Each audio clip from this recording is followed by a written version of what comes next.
All right, we got my man Nick Wright, one of my favorite brothers here at FS1. Man, it's great to have you in the zone. Thank you. It's been long awaited. I'm glad to finally be here. I love this stuff you do. Word on campus is you've been avoiding the zone, yeah. man. Like Come on, you know. man. I didn't want to. I have a feeling I know what we're gonna get into, and I wanted to let this show get going, get off the ground before I came in and just crushed you on LeBron. So I figure now it's established enough we can do it. The funny thing is this. I love LeBron. Mm-hmm. As a player, as a person, I know him fairly well. And I have, over the years, been viewed as like, especially when I was going against Skip Bayless, as the LeBron defender. Right. I've stolen your corner. Yeah. Now with you, I'm like, I'm put in this position where it's like I'm against LeBron, which is crazy. But we're going to get into it. I will note this, though. You are wearing a Jordan sweatshirt and Jordan sneakers. I am, not LeBron's. And the Jordan sneakers Jordan sneakers that I'm wearing. Listen, Jordan certainly better fashion sense. At least his clothes are a better fashion sense. You than like LeBron's. you like the LeBron sneakers better? No. I like the Jordan apparel. and shoes. I like better. These shoes actually were a gift from Michael Jordan's son. Really? He's friends with our mutual friend Chris Carter. Chris saw him in Vegas. Chris FaceTimes me and says, hey, there's someone I want you to tell that LeBron's better than Jordan. And I don't know who he's giving the phone to, and he gives the phone to Jordan's son. And I'm like, okay, well, you've kind of boxed me in here. And then after that, he sent me these sneakers. Wow. So yeah, it's a cool well, thing. Chris, hook a brother up, too. You know, I'm always looking for some Jordans. All right, man, let's get right into it. Both Cleveland and Golden State have swept their way into the conference finals. Who has had the tougher road in the playoffs, LeBron and the Cavs or the Warriors? I think it's the same. Okay. Here's the reality. The LeBron played the Pacers, the Warriors played the Blazers. The Blazers this year were a bad team until they got Nurkic. Nurkic was not Nurkic for that series. Then in the was out. Right, Yeah. he was out. I think he played just a few minutes the whole series. In the second round, they both played 51-win teams. They both played teams with the same point differential. My big thing is that's not exclusive to this year.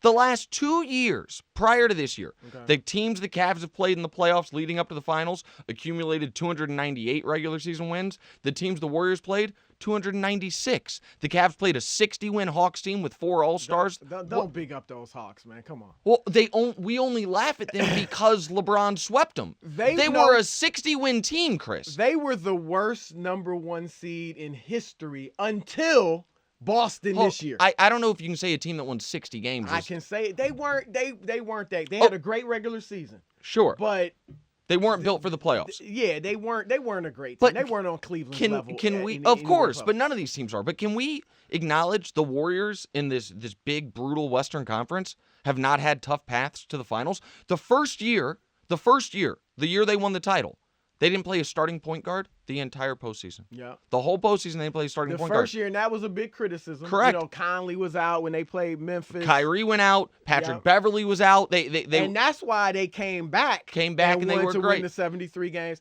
Now, are you trying to say, though, because LeBron's gotten a lot of criticism since he's been back with Cleveland, easy path to the finals. I don't take that as a knock against LeBron. But I do think it's been an easy path. I think much easier than the Warriors. I don't know how it could be much easier than the Warriors. Because last year the Warriors faced Oklahoma City. Correct. No, listen, I will give them that. Absolutely. May have been the best team in the league. The Warriors in the 3 years, so they've played, each of these teams played 8 series aside from the finals, right? 3, 3, and 2. Yeah. The best team that either of them have faced by a wide margin is Oklahoma City last year. So that in and of itself, but the rest of it is huge. The rest of it is 1-1. I mean, this year it's 1-1. The Warriors had to beat a Rockets team that wasn't ready in the conference finals the year before. But that was a Rockets team that had beaten the Clippers, who had beaten the Spurs. Everybody was wanting them to play the Spurs, but they beat the teams that beat the Spurs. I agreed. The point that I'm making is this. One of the reasons we say the West is so hard is prior to the Clippers falling apart is because the Clippers, they have a big 3. The Spurs are the Spurs. Steph Curry and the Warriors have never beaten in a playoff series the Clippers or the Spurs. But that's because they've gotten beaten by other teams in the West. Okay, I get it. I mean, and Houston is legit now. Houston is legit now. The year they played Houston in the first round last year, that Houston team was not good. They played Houston in the conference finals 2 years ago. They did have James Harden and Dwight Howard. The conference last the team they beat a few years ago. Yeah, Dwight was coming off injuries. Correct. Yeah. I agree with you. So that Houston team was better than anybody Cleveland faced in the East. I don't know about that. I don't know if they're better than that 60-win Hawks team. I don't know. I don't know why you're so anti-Hawks. Harden, because I think the buzzer mediocre sounded. Team. I know, but we can keep going when I'm winning. They're a mediocre team. Listen, all I know is this. I know that you have an 82-game sample over the regular season, and by record, the teams Cleveland have faced have been better than the teams the Warriors have faced. But remember, the teams in the East play an easier schedule. They play an East Coast schedule. So I checked it out. When you look the Western Conference by record and the eye test and reputation and everything has been better than the East for many years now. So if we just let me finish this. If you look at the winning percentages of the teams LeBron's faced in the Eastern playoffs since he's been back against the West, okay, it's 53. It's 56%. The winning percentage of the teams the Warriors have played against the West over that period is 60%. Okay, yeah. So they have faced stronger teams. It's my guess is the entire spread there is Oklahoma City, because Oklahoma City, as we agree, is a great team. But let me just the point that I'm making is a very clear, simple one, and I want to make this part clear as well. The top of the West is extraordinary. It's great. I don't deny it.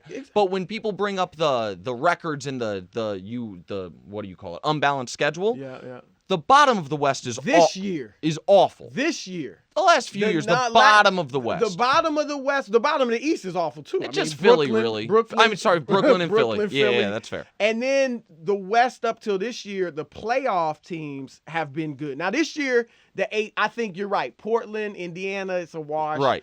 But last year and certainly the years before, those 7 and 8 seeds in the West were pretty good. Even this year, the 7 seed is the 7 seed for sure. The 8 seed this year in the East is about equivalent. And remember, last thing, Cleveland should have a tougher road, even though they don't, because they're the 2 seed. Absolutely. That part I agree with. Now we're gonna have a real debate. Listen, a win for you is LeBron gonna pass Jordan because he already did for me. So I'm just wait. Yeah. Regardless of what happens in this next series or the finals, LeBron has already passed Jordan. Okay, well, let's be honest. Are you 22 years old? You never saw Mike. No. I'm 32 years old. No, you can't so old you man still me. Hardly ever saw Mike. Hold on. The internet exists. You can rewatch things. You can research things. Do you watch films of Mike? What? Videos of Mike? I think I've watched every playoff game Jordan has ever played. Okay. That's available to me on the internet. Hold on. Do you want the answer? Yeah, I do. Let me ask a quick question before I answer it.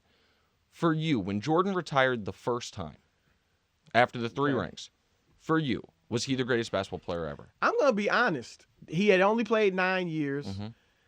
I don't remember it at that time being a huge discussion. Now, in Chicago, they put out the statue, the greatest there ever was, the greatest there ever will be. So they clearly thought he was the greatest. And I think a lot of people did. I think some people did. I don't remember debating it or, you know what I mean, talking about it. I don't think the GOAT conversation back then was quite what it is now. I do feel like I remember feeling like, Jordan was the best ever, but it just wasn't as much of a discussion. Okay, so that brings me to my point. There was at least a general belief among some that this was the greatest basketball player ever, and he had just walked away. He had not accomplished the most ever up to that point in time. And he still hasn't. People were just saying, this guy's better at basketball than anyone I've ever seen. That's where I'm at with LeBron. He has not accomplished the things Jordan has yet. He has not accomplished things Kareem has. He needs to play longer for the career accomplishments to be the best ever. But if you are asking me, who is the person that has walked the earth that is better at basketball than everyone else? The answer is LeBron James. He is the best basketball player I've ever seen. Michael Jordan had no weaknesses. Is that fair to say? Was there yes, I agree. No, I agree. I was thinking for a moment. Sure. LeBron does have a weakness. What? Free throw shooting. It's not huge. It doesn't make him. I think he's the second greatest ever. But that is something you can point to. And I don't like doing a checklist of skills typically, but in that regard, I can say LeBron has a weakness. Free throw shooting. Okay. Now, he was great this last series. Sure. But in his career, a Jordan shot around 85%, LeBron in his career around 75%. That's a big difference. Yeah. I get it. The 10% is a big difference. The point for me on LeBron is I don't know if LeBron's going to finish as the best ever in any individual thing. By that, I mean this. I don't think he's going to be the best passer ever. But I think he's the second best passer ever. Really? Yeah, I think he's the. I think to Magic. I don't know if he's going to be the best scorer ever. I think that's probably Kareem. But I think he's going to be the second best scorer ever. I would say Jordan's the best scorer ever. So Jordan, career average. In Jordan's career, he averaged 30 points. LeBron averages 27. Jordan did that on 3 more shots per game. LeBron shoots a better percentage from 2. Now. Career. Going into this year, they were both at 49.7 for their career. Okay, well, so now LeBron's ahead of him. LeBron's going to be ahead. LeBron's ahead of him. But he should be. He's bigger. Okay, but LeBron also shoots a better percentage from 3. It's a different. I mean, his shooting percentage may end up being better than Larry Bird's from 3. Okay. Back then it's a different game. Yeah, I mean, I get it. The 3-ball wasn't as big of a deal. And this is something that's going to be controversial. People aren't going to like to hear it. LeBron's a more important, more versatile defender than Jordan because he can guard 5 guys.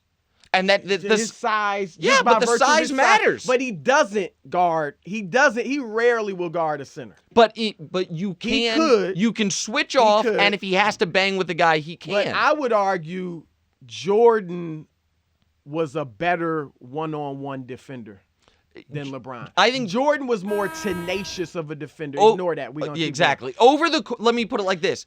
I would agree that over the course of his entire career, that's true. I think peak LeBron one-on-one defense on the perimeter is because of the strength and the length and the quickness.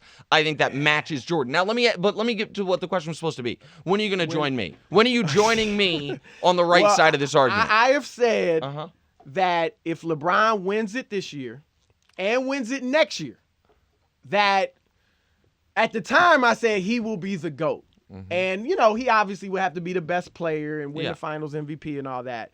But I think that's when I really think he'd have – I'm not even going to say definitively, but I think those are the 2 things he has to do, win these next 2 rings to be the GOAT or at least people don't challenge let go Jordan in that point. Now, here's the thing. I don't care. I'm with you. It's not about who wins the most rings. I think LeBron is better than Kobe. I think you might agree. Of course. Yeah, Kobe's obviously got more rings. This is the obstacle LeBron has. And the Mavs series? Exactly. Some people will never give it to LeBron. Like, I don't think LeBron, unless he has another, 5 years and he, not only winning more, but just totally dominant. Right. I don't know that he'll ever become the undisputed GOAT. I mean, no pun intended. Yeah, exactly. No pun intended. But, Jordan's kind of the undisputed GOAT right now. I think, to your point, LeBron, in some people's eyes, will be. I don't know if he'll ever become undisputed like Jordan. And because of the Dallas series, we never saw Michael meltdown. Have that type of series. LeBron melted down. And that's a knock. It's a real knock. Yeah. It's a fair knock. It's a legitimate knock. And this would be my last point on this. Here's my rebuttal to that is this. Let's take the first 8 years of LeBron's career. That's from his rookie year to the Mavs series. Up that entire chunk, right? There's 2 MVPs in there. There's the 48 special game against the Pistons. Two trips to the finals. I think 5 first-team All-NBAs, 5 first-team All-NBA defense. Let's pretend none of that existed. Mm-hmm. All of it. So we're losing the bad of the Mavs series, but overwhelmingly good, right? Okay. Throw it all out. If LeBron had come into the league, like from Europe or something, after the Mavs series, and all he's done is from that moment to now, I think people look at him and say, oh, yeah, he's the best ever. He doesn't have the... If all we'd seen from LeBron... That's like saying if Jordan had come in 1991... and all we saw was him beating Magic, him beating Barkley, him beating Drexler. Sure, but I think and this isn't an anti-Jordan point. The point that I'm making is what LeBron has done since the Mavericks series Been to 5 straight finals, going to be 6. No one has been to more than 4 since Russell Celtics. 2 MVPs, 3 finals MVPs, 3 rings. Probably should be 4 finals MVPs. All of that alone, just this. Not should be 4. Oh, come on. They lost. Man. Come on. They lost. Man. You can't be the most valuable player. He was great. He was phenomenal. But you cannot be the MVP if you lose. Oh, that's crazy. Who'd you vote for MVP this year?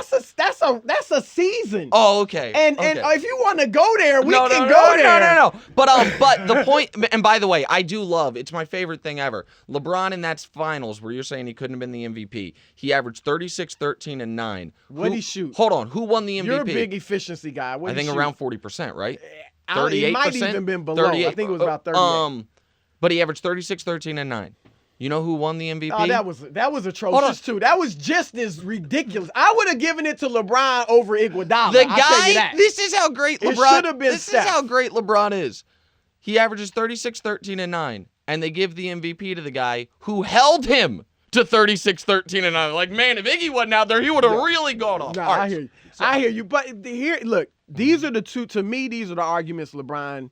If you want to make the LeBron GOAT case, number one, if he beats these Warriors, he will have beaten better teams than Michael Jordan in the finals. Okay, teams chock full of Hall of Famers. OKC gonna be 3 Hall of Famers on that team.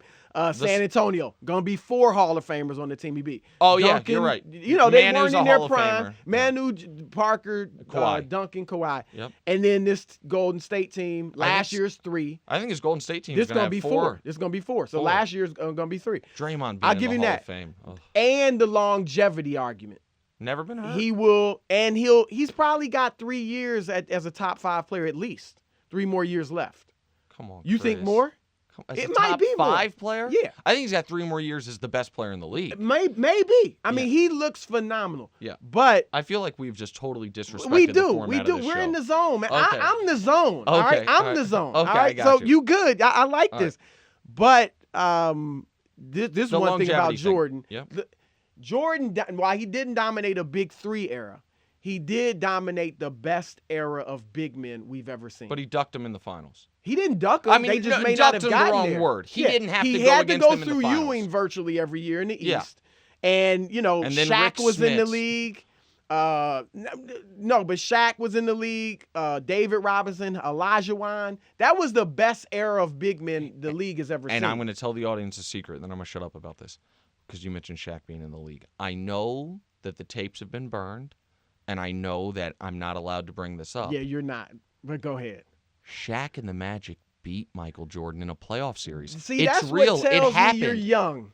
Because you actually hold that against Jordan. No, I don't hold it against him. He took a year and a half off to play baseball. To recuperate his body. To play baseball. Or to get his gambling. Whatever. But a year and a half away. He played 17 games. Clearly wasn't the same You're guy. right. You're right. I'm too young because I'm getting my facts confused because I thought a weekend he put up a double nickel. That's in the how Garden. good he was. That he could come so off he wasn't the same out of guy, shape, but he put up out of 55. shape, But and it's put not up his 55. fault. It's not his fault when they lose to the Magic. I get Did it. he look like the same guy a year later when they won 72? What? Was there a difference between the number 45 Jordan and the number 23 Jordan the following year? Next year, Jordan, it was one of the greatest seasons seasons ever. Shape. Oh, okay. Got you it. know that. You're the only person on earth that holds that against I'm the Jordan. only person on earth that has found the tapes the NBA burnt, evidently.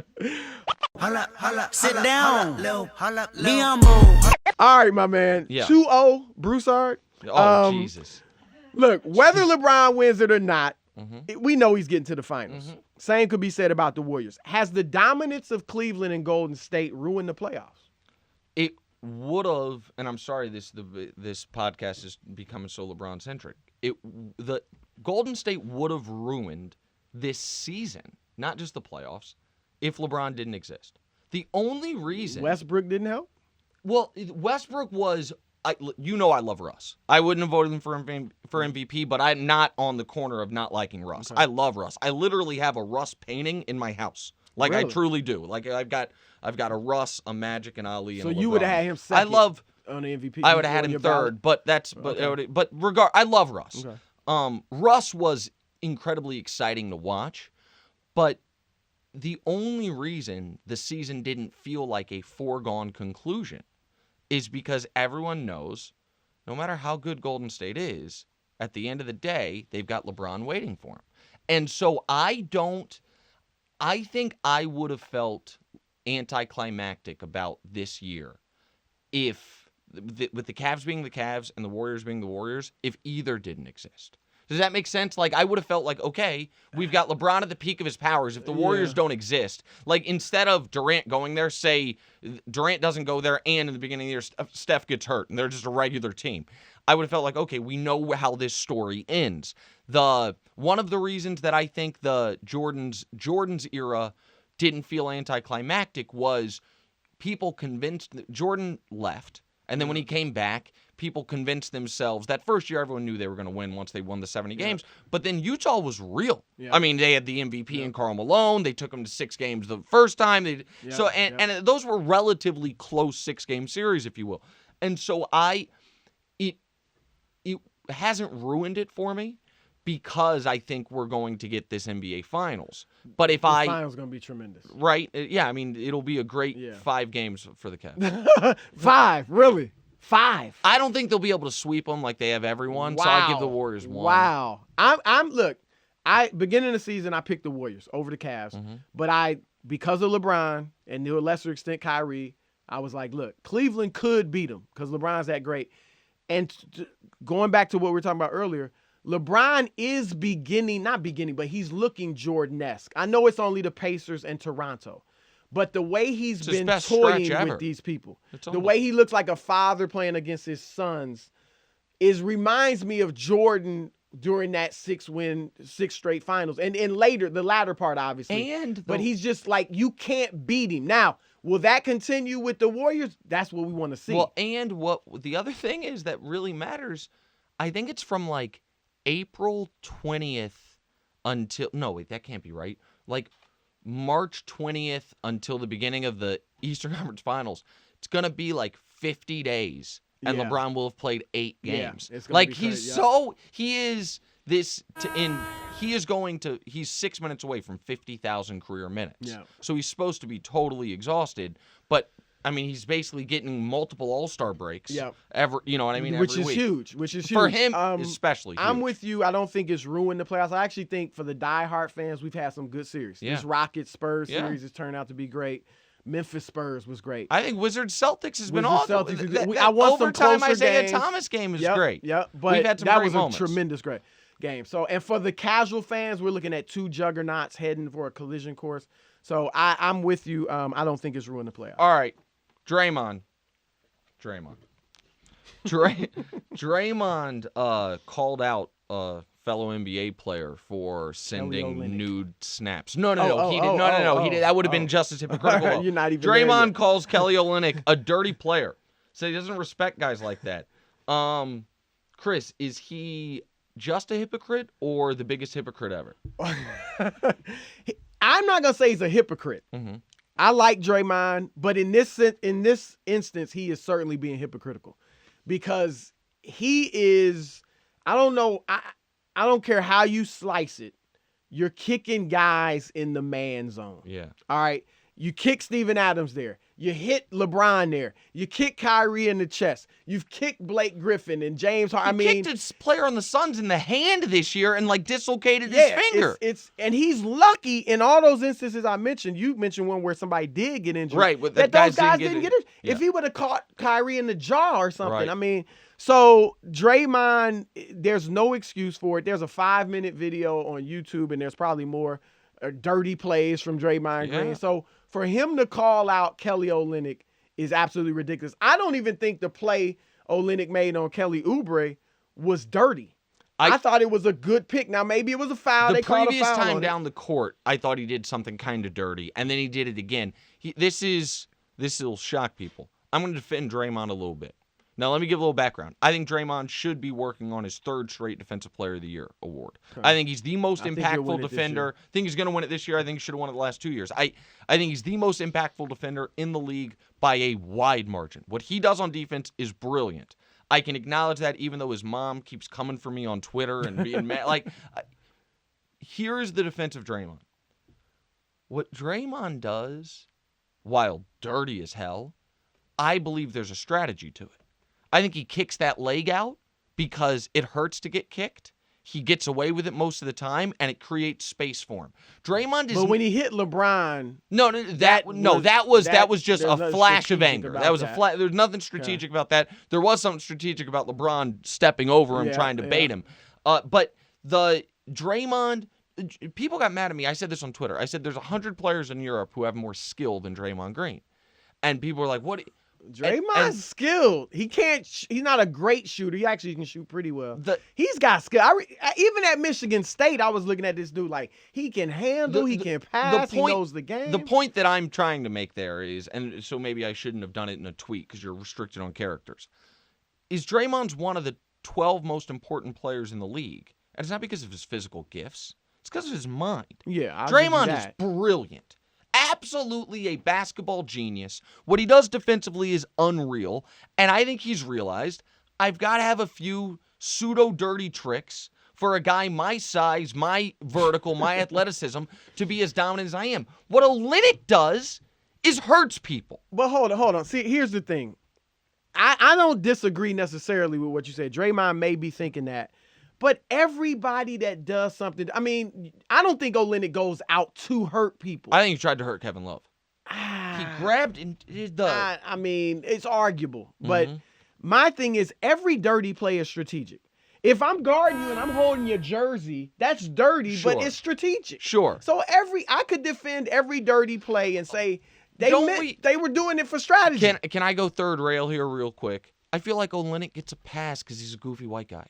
And people just think like, he's just a spaz. Like, look at him. He's got the terrible facial hair and the bad haircut. And he's like, How many instances? Kevin Love, and one is enough, but Kevin Love, Kelly Oubre. Yeah. Are we pointing to is there a Kelly Olynyk tape out there of dirty plays? My guess is there could be, but he's not relevant enough. But I think people look at him as a goon. So they're like, okay, this is what he has to do. He's not skilled. Right. Yeah. And even Draymond said that. Right. That's what he's got to do. No, and but listen, Draymond just totally feeling himself, no pun intended, with these quotes, just talking about anything and everything. I mean, Draymond should enjoy it. I'm old enough to remember the Warriors totally feeling themselves about 11 months ago saying LeBron's just got his feelings hurt. And since that moment, since Klay Thompson said he got his feelings hurt, let me think. LeBron's 11-0 in the playoffs since that moment. Hey, you get no argument on that from me. That I know. Yeah. But let's see what happens this year. It's still Dre Day, AK. Last night, Spurs pulled ahead 3-2 against the Rockets in overtime. Who's the best player in this series? The question is James Harden better than Kawhi Leonard? And the answer is yes. Ooh. James Harden even after last night? Hold on. Did you watch the game last night? This is a weird thing we do. Harden, through regulation, had greatly outperformed Kawhi. And then Harden gets penalized. I mean, my reason for overtime. My reason for picking Kawhi over James is not based on last night. That was kind of tongue in cheek. Of course. But obviously Harden was not good last night. Oh, hold on. Harden was extraordinary until the overtime. Okay. But Kawhi didn't play in the overtime. I'd love to say he was extraordinary except for the first 5 minutes. No, I can't say he was extraordinary except for overtime. But listen, the fatigue. What he did in overtime outweighed whatever. It outweighed what happened in the first. But he was out there for his team. Like the fact that Kawhi gets credit for sitting on the bench. 4 turnovers and 0 for 3 in overtime. And listen, and look, the best. Listen, and he had to deal with the best defender on the Spurs, Jonathan Simmons. Oh, okay. I don't know. I saw everyone throwing around these stats: Harden versus Kawhi, Harden versus Kawhi. Kawhi sits his ass on the bench in overtime, and this is a weird thing that happened. Okay. Can we talk about Kawhi not playing? Turn off the buzzer for this. Hold on. Can we talk about Kawhi not playing? Kawhi. He was hurt, right? Let's talk about that for a moment. Oh, come on. Because I know he tweaked his ankle. I get it. But you don't get it. You're about to rip him. I just know the rules. And the rules are if you are considered, as everyone keeps telling me, the best two-way player in the sport, the second best player in the sport, if you're not out there in a tie game with 11 seconds left pre-overtime, you're not on the court, I have some questions. And my question's simple. Do you hold it against LeBron when he cramped up? I don't. against the Spurs? Some people do. Some people use that same logic to call out LeBron. So an injury's an injury. So here's my question. With 1:05 left, the Spurs, I think it was still a tie game, the Spurs ran a possession where the only person that touched the ball was Kawhi Leonard. He ran, he missed the shot. 40 game seconds later, he can't be on the court even as a decoy? Like, I get it in overtime. I understand, like, listen, this is 5 minutes. And my other question is this. Well, you saw it was Popovich's decision. Yeah, I don't. And Popovich is one of those coaches that players don't be like, no, I'm in. I'm staying in. Yeah. Popovich is looking at the long haul, and it worked. He's looking at, let me have him for game 6. Which is why I understand the overtime. Chris, you can't explain to me why he wasn't out there for the final possession of regulation. He doesn't even have to take the shot. Tim Duncan wasn't out there. The Ray Allen game 6. So I would put that on Pop. Here's my argument for Kawhi. And again, let me say this, and I mean this sincerely. I love James Harden. Before we do I that, voted can I for just James Harden as MVP 2 years ago. Before we do the Kawhi versus Harden, can I Okay. just ask one question? Because you covered this league. You know more about basketball than everyone in this room except me. No, that's not true. So it's weird to me that why was he not, once the game goes to overtime, why do they not take him to the locker room to try to work on the ankle to see if he can, if it goes to double overtime, come back? It's weird when a player's injured. When LeBron got the cramps, they're working on him, trying to get him back ready. It's weird to see a guy sit there like he fouled out when he tweaked his ankle in the third quarter. I don't understand that. Because Greg, you've watched Popovich enough to know that he is thinking long term. He is thinking, even if he could play, and look, do or die, I think, like you said, he could have been out there. Yeah. If that was a game 7 or if they're down 3-2, whatever the case, I think he'd have been out there. But I think Popovich was looking at it like, win or lose this game, we're still alive. Let's have him for game 6. Then we got a game 7 at home. Now, Kawhi versus Harden. Yeah. I would say Harden is the better offensive player. Although Kawhi is far more efficient. Higher field goal percentage, higher three-point percentage, higher free throw percentage. Yep. Okay? But Harden, I love the way... Is he a higher free throw percentage for the year? They're both high. They're both super high. They're both in the 80s. Okay. Yeah. But Kawhi's higher. Defensively, the gap is so wide. And I know they got these analytic stats that can show, Kawhi's not that great of a defender. Anybody that watches Kawhi Leonard and says he's not a tremendous defender doesn't know what they're talking about. Well, okay, so Kawhi Leonard obviously is a tremendous defender. Okay. But what we've seen... Harden is ranked 415 out of 468 players in defensive real plus minus. Okay, but 415. But hold on, you don't want to use that defensive real plus minus because you just said you don't care what the stats say because Kawhi's analytics on defense are not favorable. The defensive stats we know are not flawless. We understand that. The defense very often is an eye test. Okay. And you're totally right. I think Harden used to be an abysmal defender. Now I think he's a passable defender. I agree. Here's the other thing that happened with Kawhi, and it happens with every superstar in the league. And Kawhi is now living off what he was as a defender a couple years ago when he was one of the 2 best defenders in the league. He's still a great defender. He's still a great defender. But as your offensive workload increases, your ability to lock in defensively, because fatigue is a real thing, decreases. Agreed. And that's what we've seen with Kawhi this year. It is more important for the Spurs that he be a great offensive player than that he guard the other team's best player for 40 minutes. Yeah. And so that's what we've seen. It's why, and this is the stat that you're saying that you want to throw out, and I get it, it's why the Spurs defense actually markedly throughout the course of the season was better when Kawhi was on the bench than when he was on the court. Now, part of that is who's on the bench with him and who's on the bench for the other team. But here's the part about the reason I think Harden is a better player, and that cannot be disregarded, is Harden is one of the 3 best playmakers in the NBA. Agreed. And an extraordinary passer. Did he lead the league in assists this year? I agree with all that. Kawhi Leonard's never had a double-digit assist game in his career. He's not a playmaker. Although, watch the next few years. You saw these playoffs against Memphis. Now that Tony Parker's out, he is handling the ball. His assists are up. And so he's going to begin to get, you see it with Paul George, they're going to kind of try to play that LeBron role. Listen.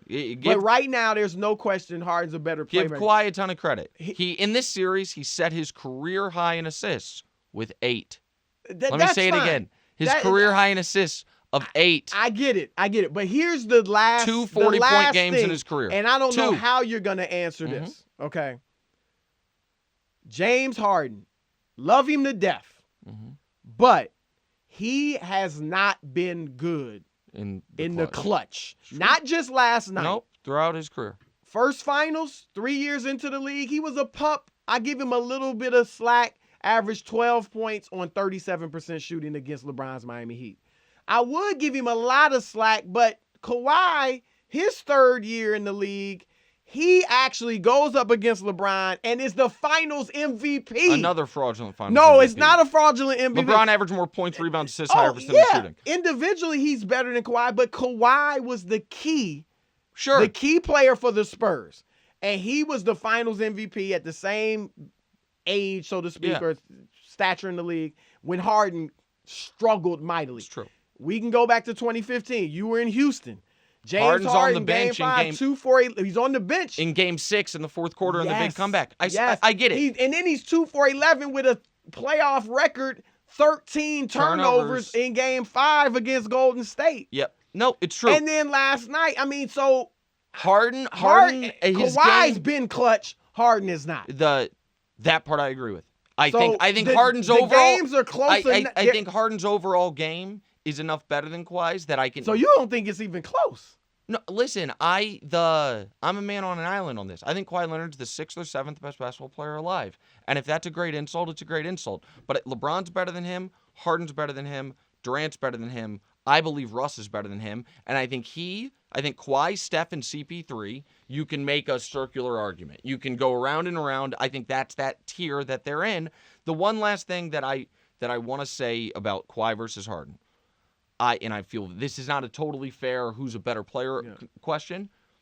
If you swapped them at the beginning of the year, I think the Spurs still win around 60 games. I think the Rockets fall apart. The Rockets are totally reliant on Harden's playmaking. Now, part of that's team construction. Part of that's coaching. D'Antoni's system. Absolutely. I mean, that system is perfect for Harden. But I think Harden could go to San Antonio and thrive. I do not think Kawhi could go to Houston and thrive. But I think he could. He wouldn't be the point guard. No. But he'd get his. But I think with the defense, with Harden's better offensively, Kawhi's much better defensively. I think the gap is bigger. And then the clutch performances. The clutch thing is a real thing. Huge. Last night was tough that's for why James. I give Kawhi the All right, the edge. So Kendrick Perkins, he thinks Durant and Westbrook could reunite. If Durant wins a title this year with the Warriors, which he won't, should he go back to the Thunder? Look. We don't even, by the way, you can use the buzzer on this. This one will be quick. Well, no. But I'll say this. I would love it if Kevin Durant, and I like Durant. I wasn't mad at him for going there. But I would love it if he wins it this year. I would love it for him to go somewhere else. Oklahoma City, Washington, Boston. I prefer he go to Washington or Boston. So we have another elite team in the league, which would make things more interesting. Remember last year's playoffs in the West were tremendous. And if he went to the East, we'd have another elite team in the East, which would be great. You know where he should have gone in originally? Is where I wanted him to go the first time. Minnesota. No one wants to live in Minnesota. Why? Oh, just because you are then set up for a 7-year stretch of Durant's the best player, Karl-Anthony Towns second best player, Wiggins, and then when Durant deteriorates a little bit, it's like that is a fresh made big three. They where weren't Durant, winning the finals this year. Not this year, correct? But Durant then, if he builds that, he gets all the credit in the world. But nobody thinks that but me. Listen, man. So no, look, he's got it. He's not leaving. He wants to get rings. I'm just curious for people that say, I'm not mad at Durant. Durant, I get it. Listen, I left a city to come to a better city. People move in their jobs. Our jobs are not necessarily based on competition though and entertainment. I'm just curious what the threshold is. Like people are like, I'm not mad at Durant. What if Chris Paul signs with them this summer?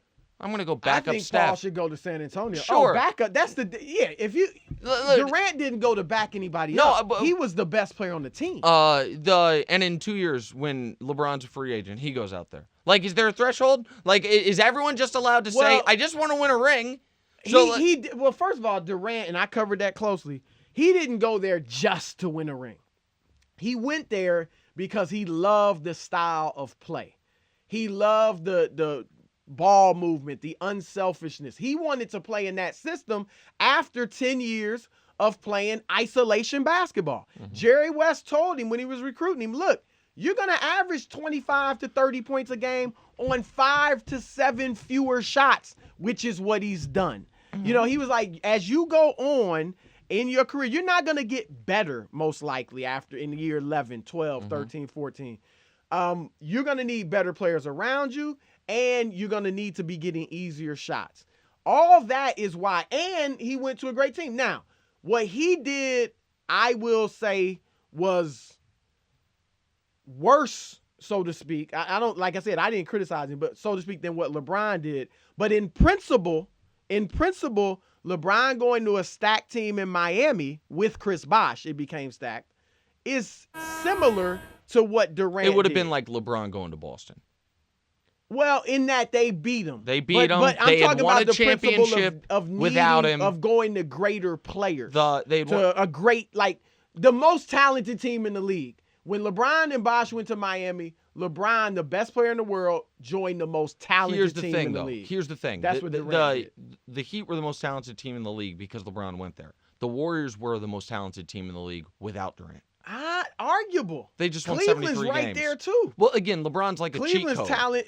But if, listen, okay, he can't. hold on. If you take away Oklahoma LeBron City. and take now look, if he won it this year, it would be nice. If he won it, you wouldn't want to see it. His participation trophy. If he won it this year, no. Hold on. So this title is tainted for him if he wins. Is your opinion? I can't say that before the series happens. What I'm saying is if they win it and then he goes back to Oklahoma City, man, no. What if he wins it, averages 27 in the finals, and gets finals MVP? That's why I'm saying he's not going to be a bus rider. That's why I'm saying right now that it's not. I'm not going to say it doesn't count because that absolutely could happen. But no matter what happens, I don't care if he averages 40 a game. If he then goes back to Oklahoma City, like, hey, guys, I learned how to win a championship. Come follow. No. Why? I'm not saying he should do it. I'm just asking, why would that be so because terrible? The precedent that would set is horrifying. The idea of, hey, listen, guys, I'll be back. Let me just go join the overwhelming favorite so I can get the ring. I can check that off. Then I'll come back and try to do it with you. How is that much different from what LeBron did? Because he stayed 4 years? I'll give you if you he stayed 4 years. B, the team he left was run horrifically. C, they did win 66 and 61 games. Right, and they lost one guy, LeBron, and they got the first pick in the draft. That's how great he is. Correct. And finally, he didn't. You and I disagree on the gap of difference between Miami when LeBron went there, even bring Chris Bosh, and what Golden State was. A team that had just won a title, that had won 73 games, that was up 3-1 in the finals. Like it strikes like it's a little different. I'll give you that. If the Cavs win the title this year, and Chris Paul goes and signs with them for a 1-year deal, and then leaves, and it's like, now I can go to New Orleans. Like, that will rub me the wrong way. So what if Durant stayed 3 years, won 2 rings, and then went back? Sure. It'd be different. Okay. Absolutely. A 1-year thing would just feel weird to me. It would seem like he just did it for the ring. Like a rent a player. I get that. And I don't think there's any way he'd go back there this year. I think what you're maybe saying, later if they on, lose, maybe. You're talking about if he wins the finals MVP. If they lose, when they lose, I should say. But if he doesn't play well, I think it's totally on the board. He leaves and goes to Washington or Boston, or if he doesn't play well. Mm-hmm. If they lose and he doesn't play well, I think he has to go back. It's interesting. I think I get it. If they win it and he's averaging 14 points a game and really not a factor, then maybe you leave. Sure. And say, I got to do something on my own.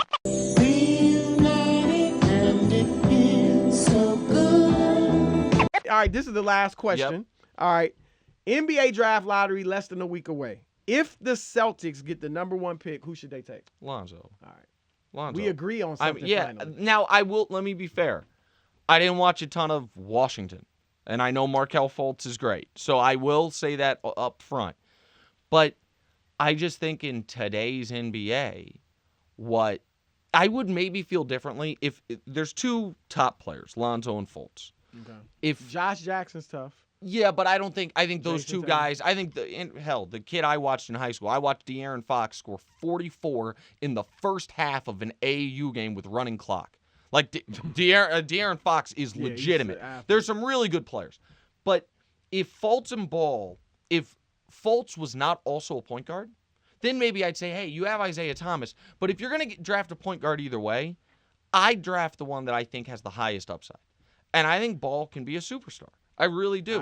No matter what and this is why I'm so glad the NBA is not like the NFL. In the NFL, Lonzo Ball's dad would be killing him right now. You would be hearing anonymous GM says he's not on our draft board and all this. How much does he love the game? The NBA, it's like, can you play? Yeah.